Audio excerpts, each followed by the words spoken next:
മണിയാശാൻ വീണ്ടും ഫോമിലായിരിക്കുകയാണ്.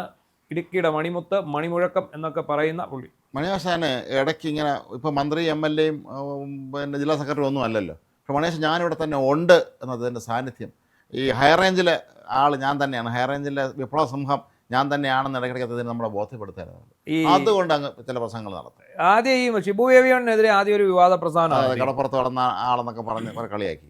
അപ്പോൾ അതിന് പുറകെ ഷിബു ബേബിയോൺ തിരിച്ചെന്തൊക്കെയോ പറയുകയും ചെയ്തിരുന്നു. അപ്പോൾ അതിനുശേഷം ഇപ്പോൾ ധാരണ ഷിബു ബേബിയോണിൻ്റെ വകുപ്പിലാണ് മണിയാശാൻ്റെ നോട്ടം. എന്താണെന്ന് അറിയില്ല, മണിയാശാൻ ഷിബു ബേബിയോട്ടെ കാണുമ്പോൾ നല്ല ചൊറിച്ചിലാണ്. മണിയാശാൻ പഴയ രീതിയിൽ പഴയ മണിമുത്തുകൾ, മൊഴിമുത്തുകൾ, വെപ്രാള ഭാഷ എല്ലാം കൂടെ ഇടുന്നുണ്ട്. ഇദ്ദേഹത്തെ കണ്ടുകൊണ്ടൊരു സിനിമയും നിർമ്മിച്ചിരുന്നല്ലോ, ഹൈറേഞ്ചിന്റെ PP ശശി. MM മണിക്കൂറാണ് PP ശശി എന്ന് പറഞ്ഞൊരു കഥാപാത്രത്തെ ഇന്ദ്രൻസിനെ. ഇപ്പൊ മണിയാശാൻ പറഞ്ഞിരിക്കുന്ന പോലീസ് മാത്രമല്ല, ഫോറസ്റ്റ് ഞങ്ങൾക്ക് പുല്ലാണ്. മര്യാദയ്ക്കാണെങ്കിൽ മര്യാദ ഇല്ല, എല്ലാവരും എടുത്ത് വീട്ടിലിടും, ഒരുത്തനെ വീട്ടിൽ കിടത്തി ഉറക്കത്തില്ലെന്നാണ് അദ്ദേഹത്തിന്റെ മഹത് വചനം. എന്തൊക്കെയാണ് അദ്ദേഹം പറഞ്ഞിട്ടുള്ളത്? അദ്ദേഹം പറഞ്ഞിരിക്കുന്ന ഇതാണ്, ഞങ്ങൾ മര്യാദയ്ക്കാണ് നിങ്ങൾ മര്യാദ, ഞങ്ങൾ അല്ലെങ്കിൽ നിയമം കയ്യിലെടുക്കും എന്നാണ് അദ്ദേഹം പറഞ്ഞത്. അദ്ദേഹം പറഞ്ഞിരിക്കുന്നത് നോക്കാം. അതായത് ഇടുക്കി കഞ്ഞിക്കുഴി മേഖലയിൽ റവന്യൂ വകുപ്പ്, വനം വകുപ്പ്, റവന്യൂ ഭൂമി വനം വകുപ്പ് കൈയടക്കുന്നു എന്ന് ആരോപിച്ചുകൊണ്ട് അദ്ദേഹം ഒരു കർഷക സംഘം സംഘടിപ്പിച്ച ഒരു പ്രതിഷേധം, അതിലാണ് മണിയുടെ ഫോറസ്റ്റുകാർ പോലീസ് ചമയണ്ട, അതുപോലെ തിരിച്ചു ജോലി ചെയ്താൽ മതി. ഫോറസ്റ്റുകാർ പോലീസ് ചമയണ്ട, ഫോറസ്റ്റുകാരും ചമയണ്ട. പ്രാസൊപ്പിച്ചിട്ടാണ് മര്യാദയ്ക്ക് കാര്യങ്ങൾ ചെയ്താൽ മര്യാദയ്ക്ക് നടക്കാം, അല്ലെങ്കിൽ മര്യാദകേട് ഞങ്ങൾക്ക് സ്വീകരിക്കേണ്ടി വരും, നിയമം കയ്യിലെടുക്കേണ്ടി വരും. നിയമം കയ്യിലെടുക്കുമ്പോൾ നിയമം മാങ്ങാത്തൊലി എന്നൊന്നും പറഞ്ഞ് ഞങ്ങളുടെ നേരെ മെക്കിട്ട് കയറാൻ വന്നാൽ വരുന്നവനെയും ഞങ്ങൾ നേരിടുന്ന കാര്യത്തിൽ ഒരു സംശയവുമില്ല എന്നാണ് മണിയാശാൻ്റെ പ്രസ്താവന. അതൊന്ന് ആലോചിച്ച് നോക്കിയേ. ഇത് പറയുമ്പോൾ നമുക്ക് പെട്ടെന്ന് നമ്മളിത് വായിക്കുമ്പോൾ തന്നെയാണ് ആ ഇന്ദ്രൻസിൻ്റെ കഥാപാത്രം മനസ്സിലേക്ക് ഓടി വരുന്നത്. അതായത് ഇങ്ങനെ പൊട്ടിത്തെറിക്കുന്ന ഇന്ദ്രൻസ്. പക്ഷേ പിന്നീട് അദ്ദേഹം പട്ടാളം പാറ്റണ്ടാങ്ങും വരട്ടെ, പോലീസും പട്ടാളം വരട്ടെ, പാറ്റണ്ടാങ് പോലെ PP ശശി എന്നാണ്. അതാണ്. പക്ഷേ അവസാനം പോലീസ് പിടിക്കാൻ വരുമ്പോൾ അത് ഓടി രക്ഷപ്പെടുകയാണ്. അവിടെയാണ്. ഇവിടെ വീണ്ടും പറയുന്നുണ്ട് അദ്ദേഹം, പോലീസുകാർ ഞങ്ങൾക്ക് പുല്ല, പിന്നെ ഫോറസ്റ്റുകാർ നിങ്ങൾക്ക് വീട്ടിൽ ഭാര്യയും മക്കളും ഉണ്ട്, പോലീസുകാരനും ഫോറസ്റ്റുകാർക്കും ഭാര്യയും മക്കളും ഉണ്ട്, ഞങ്ങളെ അടിച്ചാൽ ഞങ്ങൾ തിരിച്ചടിക്കും.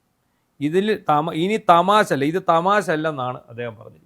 നേരത്തെ പറഞ്ഞതൊക്കെ തമാശയായിരുന്നു മണിയാശാൻ. അതെ, അതുകൊണ്ട് ഇത് തമാശ അല്ല. മകരമ്പാറ ഫോറസ്റ്റ് ഓഫീസിലോട്ടാണ് മാർച്ച് നടത്തിയത്. ഇപ്പോൾ നമുക്കറിയാം മണിയാശാൻ്റെ പഴയകാല വിക്രിയകൾ ഒക്കെ തന്നെ നമുക്കറിയാം. പക്ഷേ ഇതിനകത്ത് ഇദ്ദേഹം എന്താണെന്നറിയില്ല, വനം വകുപ്പിനെയും ഷിബു ബേബിയോണിനെയാണ് ലക്ഷ്യം. എന്തുകൊണ്ടാണ് പുള്ളിക്ക് ഷിബു ബേബിയോണിനെ അത്ര താല്പര്യം? ഷിബു ബേബിയോണ് അന്ന് പറഞ്ഞത് ഇതൊക്കെ പറഞ്ഞപ്പോഴും അതിൻ്റെ പ്രായത്തെ ഞാൻ മാനിക്കുന്നു എന്ന് പറഞ്ഞു. ഇപ്പോഴും അദ്ദേഹം അത് തന്നെയാണ് പറഞ്ഞത്. കാരണം ഷിബു ബേബിയോൺ അങ്ങനെ വെള്ളം വയ്ക്കപ്പെട്ട് ചെയ്യുന്ന ഒരാളല്ല, അദ്ദേഹം വളരെ സമയത്തോട് പെരുമാറുന്ന ഒരാളാണ്. അദ്ദേഹം വീണ്ടും ഒന്നുകൂടെ പറഞ്ഞു, ശരി നമുക്ക് നോക്കാം. മാത്രമല്ല ഒരു വനം വകുപ്പ് മന്ത്രി എന്നുള്ള നിലയിൽ അദ്ദേഹം വളരെ മിടുക്കനാണെന്ന് തെളിയിച്ച ഒരാളാണ്. കൂടാതെ ഇപ്പം നമുക്ക് ഹാരിസൺ മലയാളത്തിൻ്റെ 100 ഏക്കർ തിരിച്ചു പിടിച്ചില്ലേ? അതെ, ഒരു അതായിരിക്കും കാരണം മണിയാശാൻ ചിലപ്പോൾ ആ ഒരു കലിപ്പ് കാണും. കാരണം VS പണ്ട് മൂന്നാറിൽ തുരത്തി ഓടിച്ചതിൽ പിന്നിൽ പ്രവർത്തിച്ച ഒരാൾ മണിയാശാനാണ്. മണിയാശാൻ കണ്ട് ഇറങ്ങിയല്ലോ. ആശാന്റെ സഹോദരനാണ് ഇതിൻ്റെ എല്ലാ ആള്, ലംബോദരനാണ് ഇതിൻ്റെയൊക്കെ ആള്. ഇപ്പം ആ 100 ഏക്കർ തിരിച്ചു പിടിച്ച സ്ഥലത്തിന്റെ പേര് മറന്നുപോയി. അത് ഇടുക്കിയിലെ ഏറ്റവും ഉയരം കൂടിയ സ്ഥലമാണ്. കൊളുക്കുമലയാണോ അങ്ങനെ എന്തോ അതിന്റെ പേര് മറന്നുപോയി. നമ്മൾ അതിനെക്കുറിച്ച് ചർച്ച ചെയ്താണ്, പക്ഷേ എത്രയോ പെട്ടെന്ന് പേര് മറന്നുപോയി. അത് അവിടെ ഈ സ്വകാര്യ ടെന്റുകളാണ്. ഈ സ്വകാര്യ ടെന്റുകൾ അടിക്കുക എന്ന് പറഞ്ഞാൽ അവിടെ എപ്പോഴും മഴയും മഞ്ഞും മാത്രമുള്ള കാലാവസ്ഥയാണ്. അവിടെ ഈ സ്വകാര്യ ടെന്റ് അടിച്ച് വാടകയ്ക്ക് കൊടുക്കുന്ന, അതാണ് ആ വനഭൂമിയിൽ നിന്നാണ് ഒരു DFO ആണ് അത് തിരിച്ചു പിടിച്ചത്. എന്താ വിനോദ CCF അദ്ദേഹമാണ് തിരിച്ചു പിടിച്ചത്. ആ പിടിച്ചെടുത്ത ഒരു പക്ഷേ ഇദ്ദേഹത്തിന് ഇഷ്ടപ്പെട്ട് കാണില്ല. റിസോർട്ട് മാഫിയയാണ് അവര്. മാത്രം ഹാരിസൺ മലയാളം എന്ന് പറയുന്നത് വലിയ കമ്പനിയാണ്, വലിയ പോലീസ് ധനികന്മാരുടെ സ്ഥാപനമാണ്. എങ്കിൽ പോലും മണിയാശാനെ സംബന്ധിച്ചിടത്തോളം അങ്ങനെ മൂന്നാറിൽ കയ്യേറാനാടാന്നൊക്കെ ഞാൻ അവിടെ ഉള്ളപ്പോഴെന്നുള്ള ചോദ്യമാണ്. പിന്നെ VS തുരത്തിയ ആളാണ് ഞാൻ അവിടെ ഉള്ളപ്പോഴാണ് 100 ഏക്കർ പിടിച്ചതെന്നായിരിക്കും മിക്കവാറും ഷിബു ബേബിയോണുള്ള അദ്ദേഹത്തിൻ്റെ കലിപ്പിൻ്റെ പ്രധാനപ്പെട്ട കാരണങ്ങളിലൊന്നും. ഈ നമുക്കറിയാമല്ലോ, ഈ VS പക്ഷം എന്ന് പറയുന്നത് ഏറ്റവും സ്ട്രോങ് ആയിട്ടുണ്ടായിരുന്ന 2 ജില്ലകൾ, ഒന്ന് പത്തനംതിട്ടയും ഇടുക്കിയുമായിരുന്നു. ഇടുക്കിയിൽ VS എന്ന് പറഞ്ഞാൽ മണിയാശാൻ എന്നാണ് അർത്ഥം. ഞാൻ ആദ്യം ടൈമിൽ ഞാൻ ഇടുക്കി ജോലി ചെയ്യുന്ന സമയത്ത് 2001 കാലഘട്ടത്തിൽ, അന്ന് ഈ മണിയാശാന് ആണ് അവിടുത്തെ VSന്റെ മുഖം എന്നറിയപ്പെടുന്നത്.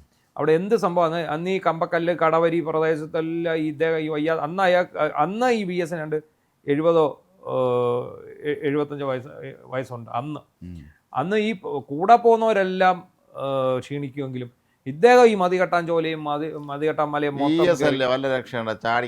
അദ്ദേഹത്തിന് ഈ അവിടെ ഇവിടെ എല്ലാം എല്ലാവരെയും അട്ട കടിക്കുന്നുണ്ട്. പുള്ളിക്ക് ഒരു പ്രശ്നമല്ല. പുള്ളി അതിന് അന്ന് അദ്ദേഹത്തിന്റെ കൂടെ അദ്ദേഹത്തിന്റെ വലം കൈയായിട്ട് സന്തത സഹചാരിയായിട്ട് നിഴല് പോലെ നിൽക്കുന്ന ആളായിരുന്നു മണിയാശാനായിരുന്നു VSന്റെ ഒന്നാം തരം വലങ്കൈ എന്ന് പറഞ്ഞത്. അന്നത്തെ മണിയാശാൻ എന്ന് പറയുന്നത് അദ്ദേഹത്തിന്റെ എന്താ പറയുക ചാവേറായിരുന്നു. പക്ഷെ ഇതേ ചാവേറിനെ പിണറായി വിജയൻ കുരുക്കിട്ട് പിടിച്ച് ആ ഭൂമി കൈയേറ്റം അട്ടിമറിച്ചത് പോലും MM മണിയും പിണറായി വിജയനും എല്ലാം. അതുകൊണ്ട് തന്നെ ഷിബു ബേബി ജോണിന്റെ അടുത്ത് അദ്ദേഹത്തിന് തീർച്ചയായും വിരോധം കാണും. പിന്നെ അദ്ദേഹത്തിന്റെ പദപ്രയോഗങ്ങൾ നമുക്കറിയാമല്ലോ. മറ്റേ പെമ്പിളെ ഒരുമ സമരം നടന്ന പാസ്ത്രീകളെ കുറിച്ച് പറഞ്ഞത്, അവിടുത്തെ ഏതോ വനിതാ പോളിടെക്നിക്കലിലെ ഒരു വനിതാ പ്രിൻസിപ്പലിനെ കുറിച്ച് വിളിച്ചു പറഞ്ഞത് വളരെ മോശമായി. അപ്പൊ ഇതിനിടയ്ക്ക് ഈ മണിയാശാനെതിരെ ഓരോരുത്തർ അധിക്ഷേപങ്ങൾ ചൊരിഞ്ഞിട്ടുണ്ട്. അന്നേരം അത് വംശീയ അധിക്ഷേപം എന്നുള്ള രീതിയിലൊക്കെ മാറ്റുകയുണ്ടായി. മണിയാശാനെതിരെ ഓരോരുത്തർ അടുത്ത കാലത്ത് പറഞ്ഞായിരുന്നല്ലോ അഭിമന്യുവിന്റെ വിഷയത്തിൽ പറഞ്ഞല്ലോ, ഇവിടെങ്ങാണായിരുന്നു ഞങ്ങൾ ശരിയാക്കി.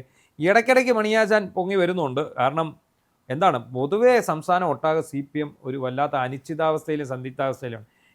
ഇവരുടെ നേതാക്കന്മാരെല്ലാം പതുക്കെ കരയ്ക്ക് കയറിയ ലക്ഷണം ആണ്. കാര്യം ആളുടെ അടുത്ത് നിന്ന് എന്ത് പറയാൻ, നാട്ടിക്കൂട്ടിയ കൊള്ളയും കൊലയും എല്ലാം പുറത്തുനിന്നുകൊണ്ടിരിക്കുകയല്ലേ. ഈ കാട്ടുഭരണം നടന്നു എന്നുള്ളത് ഉറപ്പായി കഴിഞ്ഞു. നാട്ടുകാർ കൈവയ്ക്കാത്തവർ നല്ല മനുഷ്യരാണെന്നൊന്നും പറയുക പല നേതാക്കന്മാർ. അപ്പോൾ അതുകൊണ്ട് തന്നെ മണിയാശാൻ ഒരുപക്ഷെ ഇനി ഇടയ്ക്കിടയ്ക്ക് ഇത്തരത്തിലുള്ള പ്രയോഗങ്ങൾ നടത്തുമായിരിക്കും.